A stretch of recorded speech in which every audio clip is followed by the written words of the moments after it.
All right, so you want to get smarter faster, right? You want to cut through all the fluff and really like understand what actually matters. Well, that is exactly what we do here on the deep dive. That's right. We take something, like a set of interesting materials, Mhm. and we kind of boil them down to just the most, juicy, essential insights just for you. And today we're diving into something that might surprise you. Yeah. We're going to take a deep dive into a really short, what seems like an ordinary conversation Okay. between two friends who are rushing to the library. Exactly right. That's it. Yeah. We've got the whole dialogue, like the back and forth. We've got a breakdown of some key vocabulary and how it's used, and even a little bit about driving culture in North America, Yeah. all from this quick interaction. And you might be thinking, like, what can I really learn from that? Right. But our goal is to go way deeper than just the surface of the words. We want to think about the cultural context, Oh, the yeah. subtle language choices, and what are the practical communication skills that are just jam-packed into this tiny everyday scenario. Yeah. You'd be surprised by how much depth you can get from even a little snippet of conversation. Absolutely. So let's jump right in. Let's do it. The dialogue starts with a real feeling of go, go, go, doesn't it? Yeah. Hurry up, get in, and then right away, let's go. Right off the bat. You can just feel the need for speed. Yeah, you're absolutely right. The opening, immediately just throws you into this sense of urgency. And then it continues with some pretty specific vocabulary around that idea. So one person says to the other to speed up. And then later on, when they're at the traffic light, they're like, step on it. Oh, step on it. Such a cool way to say drive faster. Right? It's a little bit more forceful than go faster or drive faster. It's like a little nudge on the gas pedal in your mind. Right. Why do you think someone would choose to say step on it in that moment? That's a really interesting question. I think step on it definitely has this sense of immediacy and maybe even a little bit of impatience. It's less formal. It's more direct. It fits the context of two friends just in a hurry. You probably wouldn't hear a driving instructor say step on it. Right. And of course, then we have the exact opposite of rushing. Yeah. Slow down. Exactly. So simple, but so essential for navigating the world, both literally in a car, but also figuratively in life. Right. Absolutely. I think it highlights the range of language that we have to really manage speed and urgency. And the reason for all this rush is that they're trying to get to the library before it closes. Before it closes. At the very specific time of 5:58. 5:58. I love that it's so specific. Yeah, there's almost a little bit of humor there, isn't there? It's so funny, yeah. We've all been there, right? When a deadline just seems so arbitrary. Yeah. But in that moment, it feels so important.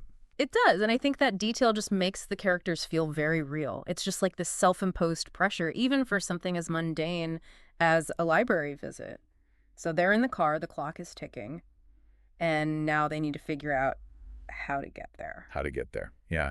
That brings us to the language of directions. Exactly. There's a little back and forth. First, we hear make a left here, Okay. and then there's a quick correction. Yeah. Oh. No, wait, I meant make a right, Oops. and then finally just turn right here. Ah, okay. So that make a construction. Make a It's so common, isn't it? super common. The source material points out that make a right, make a left, even make a U-turn are all ways we say turn right, turn left, and turn around. What's interesting to you about that make-a? It's very action-oriented. Yeah. Almost like you're creating the turn. You're making it happen. Yeah. It's also super practical. I can totally imagine myself, giving a taxi driver instructions that way. For sure. And it's just a very direct and unambiguous way to tell someone what to do with the vehicle. Totally. Then we get the suggestion, let's take a side street. All right, yeah. This comes up as a way to try to avoid, potential freeway traffic. And it's just a nice, casual way to suggest an alternative route. What do you think about that one? It feels very collaborative. Okay. Right, they're in it together, Yeah. and the source material shows how easily you can make that more specific. Let's take Wilson Avenue, or let's take the freeway. So it's a pretty flexible little phrase for route planning. Yes, totally. And then there's the idea of a shortcut. Of course, the shortcut. One of the friends says, I know a shortcut, just go down here and we'll cut through Ashburn Heights. What an interesting pairing of those two words, shortcut and cut through. What's the difference for you between those two? Okay, so shortcut for me is the general concept, Yeah. like the quicker way to get somewhere. Gotcha. But cut through is the specific action of going through something to take that shortcut. I like that. Right. Like in the examples it gives, you might cut through the park to get somewhere faster, or in this case, cut through Ashburn Heights. It's really about the physical act of going through a place. Yeah. I love that distinction that you made. It's like shortcut is the strategy and cut through is the tactic. Good. Okay, so we've got the hurry. We've got the navigation. Now let's get to some of the more like colorful language, the emotional expressions that pop up in this conversation. Yeah. The first one that really stands out to me is, geez, what's the rush? It's such a classic. You could just hear the mild annoyance, or at least the questioning in someone's voice when they say that. It's true. What about that word geez, though? Oh, geez. I think it's like a mild interjection, like a softer version of maybe something a little bit stronger. It lets the speaker express a little bit of surprise or exasperation without being too confrontational, which, fits the context of just two friends chatting. They don't want to offend each other. Yeah, it's like a verbal shrug almost. Yeah, a little bit. Geez.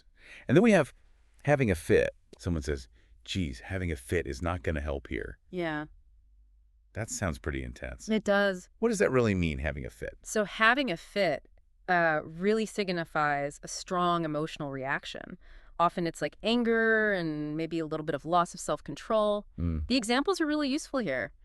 Being 5 minutes late and just like completely melting down, a boss like exploding at you for not finishing your work, or just someone being furious about having to work on the weekend. Yeah, those examples really paint a picture. You do? It's more than just being upset. For sure. It's that more dramatic, like, outburst of anger and frustration. Right. And then we get this really strong expression, are you nuts? Are you nuts? This comes up when one of the friends suggests running a red light.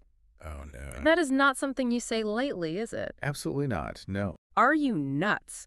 Or, similar phrases like, are you crazy? Are you insane? Are you mad? Are all used to express this strong disagreement. And also the belief that someone's idea is completely foolish or even dangerous. What kind of situations would call for that kind of language? The examples they give are so extreme, like marrying someone after 3 weeks. Wow, Or cheating on an exam. Those are like serious, like, lapses in judgment, right? Yeah. So it's really emphasizing that level of disbelief and disapproval. Are you nuts? Exactly. And I just think these emotional phrases just add so much color to this exchange. Totally. They tell us about the relationship between the speakers, their personalities, and how intense the situation really is beyond just the logistics of getting to the library. Yeah, for sure. For sure, for sure. So towards the end of this little road trip, Yeah. the conversation shifts a bit, and it touches on a bigger cultural point. Driving in North America. Yes. One of the friends says that in North America, driving is everything. Everybody has a car. It's a huge statement. Huge statement, yeah. But I think it reflects a really important part of North American culture. What stands out to you about that statement? Just how common cars are. Yeah. It feels like having a car is almost essential to live in many parts of North America. It feels totally necessary. And the source material brings up, the typical age for getting a driver's license. Yeah. Often 16 in North America, Yeah. which is younger than a lot of other places in the world. Yeah. Why do you think that is? I think it probably has to do with infrastructure and the distances. In a lot of places, public transportation just isn't as good Right. or as convenient as it might be in, like, denser cities Yeah. or in Europe or something. So having your own car means freedom It does. Yeah. and access for a lot of people, even younger folks. Yeah, and that's a good point. Like the source material mentions that North America has these vast distances and the public transit just isn't as well developed in a lot of areas. Right. So for a lot of people, a car is a necessity. For commuting, for errands, for just getting around, socializing even. So this is why driving and giving directions are such common topics in everyday conversations. Right, just like we saw in this dialogue. Exactly. It all comes back to the cultural context where the car is so central to daily life. It all comes back around. All right, so we've really dug deep into this little conversation. Let's quickly recap some of the key things we've discovered for our listener. Awesome. So we explored how people use language to communicate urgency, from polite suggestions all the way to emphatic commands. You learned how to give clear directions using phrases like maketh, Right. and how to offer alternatives with let's take. Yeah. We looked at some really expressive ways to convey your emotions, from mild surprise all the way to intense anger and disbelief. And we connected all of that to the cultural context of driving in North America, Yeah. which shows how those cultural norms really do influence even our casual conversations. They really do. So why should you, the listener, care about all these little details from such a short conversation? That's the big question. Well, understanding these nuances in language is going to really help you improve your ability to understand and participate in everyday English conversations. For sure. Because these are the kind of phrases and the cultural assumptions that come up all the time. All the time. And so many of these phrases are super practical. They are, yeah. Whether you need to tell a taxi driver where to go, Yeah. or understand when someone is Or if it's frustrated. brief and just react to a suggestion that you think is just a terrible idea. Are you nuts? You now have a deeper understanding of the language you can use to do that. Exactly. So here's a little something to think about. If this short, everyday conversation can be so packed with information about language and culture, what other hidden insights might you find in the seemingly ordinary interactions that you have every day? What a great thought. If you keep your ears open, Hmm. you might discover a whole new level of understanding in your daily life. It's true. That's the beauty of the deep dive. It is. We'll catch you in the next one. See you then.